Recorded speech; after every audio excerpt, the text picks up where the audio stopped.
Rəsmi hesabata görə yanvar-iyun aylarında Azərbaycanda muzlu işçilərin orta aylıq nominal əmək haqqı 2025-ci ilin ilk yarısı ilə müqayisədə 7% artıb.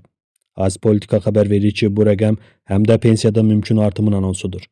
Ölkədə pensiyalar hər il yanvarın 1-də orta aylıq maaşın illik artım tempinə uyğun indeksləşdirilir. İlk yarımilin göstəricisi odur ki, gələn ilin əvvəlində pensiyalar ən azı 7% indeksləşdirilərək artırılacaq. Lakin bu, ilin ilk yarısına olan göstəricidir. Orta aylıq əmək haqqındakı artım tempi gedərək artdığı üçün bu artım faizinin ilin sonuna doğru getdikcə artacağı gözləniləndir və gələn ilin fevralında Dövlət Statistika Komitəsi tərəfindən rəsmi olaraq açıqlanacaqdır. Beləliklə, bu il üzrə yekun rəqəm 2027-ci ilin fevralında bəlli olacaq.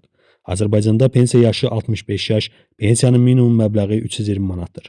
Pensiya təyinatı üçün ya 25 il sığorta stajı, ya da minimum pensiya kapitalı gərəkdir. Minimum pensiya kapitalı minimum pensiya göstəricisinin, yəni 320 manatın gözlənilən pensiya ödənişi müddətinin, yəni 12 ilin aylarının sayına, yəni 144-ə vurulmasına yaranır və hazırda minimum pensiya kapitalı 46.080 manatdır. 2006-cı il yanvarın 1-dən 2018-ci il iyulun 1-ədək hər hansı məbləğdə pensiya kapitalı toplanmış və azı 1 il sığorta stajı olan şəxsə pensiya təyin olunur. Əks halda pensiya yaşı çatan şəxsə yaşa görə 220 manat aylıq müavinət verilir.